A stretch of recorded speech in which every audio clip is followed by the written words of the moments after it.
antropocentrismo é uma doutrina filosófica, é um modo de pensar e de agir que vem de séculos e séculos, né? Desde os gregos. Anthropos quer dizer homem, ser humano. Então, todo esse comportamento do ser humano ele é centrado no seu próprio bem-estar.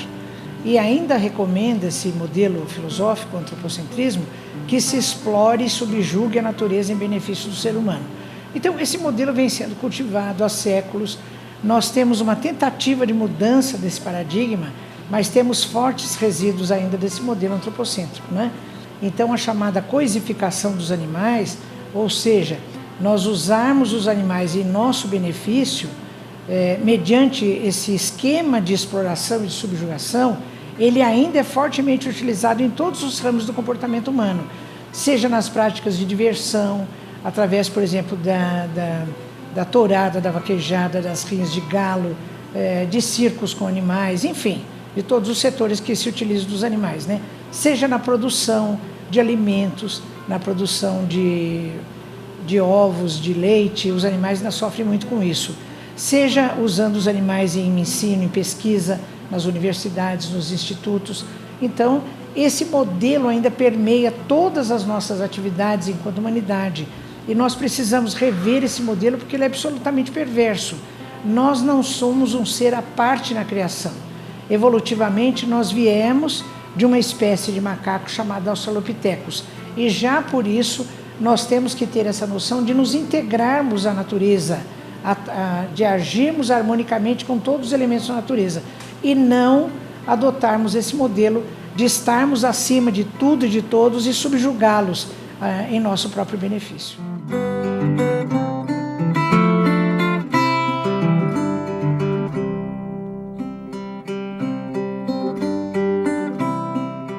Olha, quando nós nos detemos em analisar a verdadeira natureza do ser humano, nós temos basicamente dois modelos, né?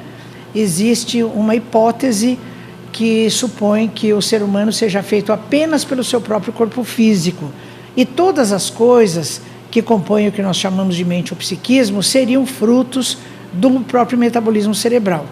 Essa corrente materialista, utilitarista, vários neurocientistas adotam essa opção como sendo a mais provável, né? Um dos grandes nomes dessa corrente materialista da neurociência é o Dr. Antônio Damasio.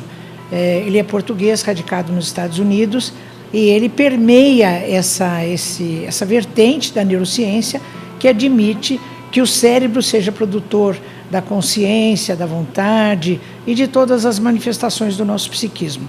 Outra opção, outra hipótese dentro da neurociência é a hipótese dualista, que considera a existência do corpo físico e também a existência de uma outra dimensão separada do corpo físico.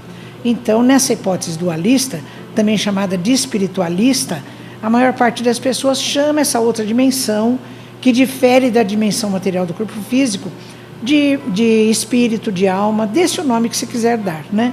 Eu declaro que eu não aceito a corrente unicista materialista, porque eu acho que ela não responde a várias questões que nós levantamos, por exemplo, para explicar as manifestações de EQM, de experiência de quase morte, as recordações que os indivíduos têm de outras vivências, né, de outras reencarnações, digamos assim. Então, eu estou mais propensa a admitir como sendo verdadeira, como sendo mais viável a hipótese dualista, que considera o corpo físico e a existência da mente, do psiquismo, da alma. E essas duas dimensões interagem. Por isso que eu me considero uma estudiosa da chamada interação cérebro-mente. Já por essa designação dessa vertente, eu estou declarando a minha postura dualista, né, de corpo e de dimensão extrafísica. Agora, a nossa dimensão corpórea toda, ela foi formada por átomos, por partículas que vieram de outros lugares do espaço, né? Então, essa corrente geocêntrica que permeou o conhecimento universal até o século XVII, achando que essa nossa Terra, esse nosso planeta ínfimo, seria o centro do universo e que todos os outros planetas e estrelas ficariam orbitando em torno da Terra, e o homem seria o ser excelso dentro da Terra. Isso daí já está completamente anacrônico, né? nem somos o ser excelso da natureza e nem a Terra é o centro do universo. Pelo contrário, existem bilhões de galáxias, bilhões de sóis. O Sol, que é o centro do nosso pequeno universo aqui, do nosso sistema solar, é uma estrela de quinta categoria, né? Então nós temos que entender de ter esse conhecimento e ver qual é o significado dele. O universo é muito maior do que nós supomos.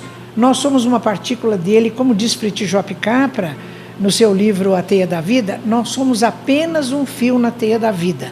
Então nós estamos convidados pelo conhecimento que a física quântica hoje nos traz para assumirmos essa postura de interagirmos harmonicamente com todos os outros elementos dessa grande rede cósmica que é o universo.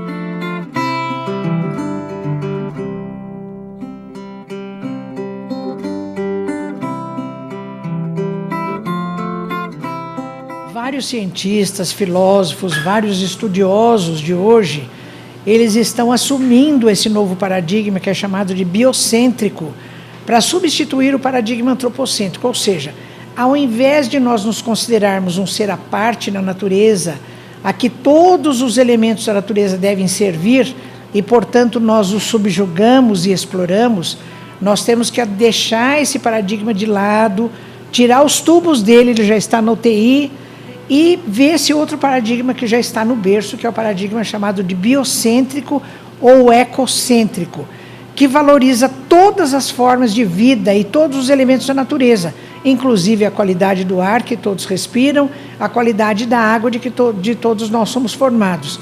Então, nesse novo paradigma, nós temos que sair do alto da pirâmide aristotélica, nós temos que abandonar todo esse modelo de reducionismo, de utilitarismo, de coisificação dos animais e adotarmos uma atitude de harmonia, de respeito para com a natureza.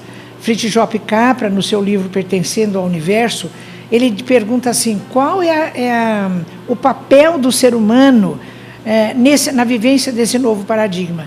E ele diz que tudo isso pode se resumir numa palavra que é responsabilidade. Então, a nossa responsabilidade é cuidarmos do jardim como um jardineiro cuida das plantas, mas não achando que existe uma separação entre o jardineiro e o jardim. Não, nós fazemos parte do jardim. Assim como nós cuidamos do jardim, então as plantas também elas exalam o oxigênio que nós respiramos.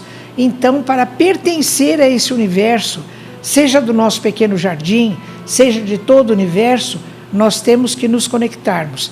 Então ele diz assim, nessa proposta de interconexão com todas as partículas e os elementos constitutivos do universo, nós temos que separar o conceito de indivíduo do conceito de pessoa.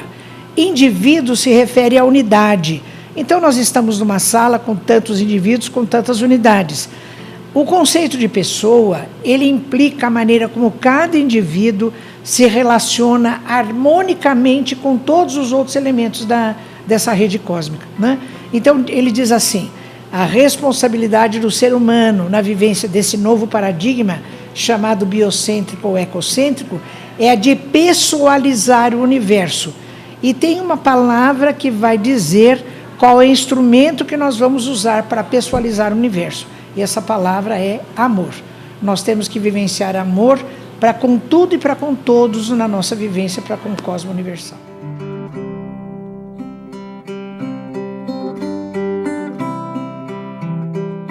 Eu acho que nós temos que olhar por exemplo, em relação aos animais, nós temos que olhar no olho deles, né?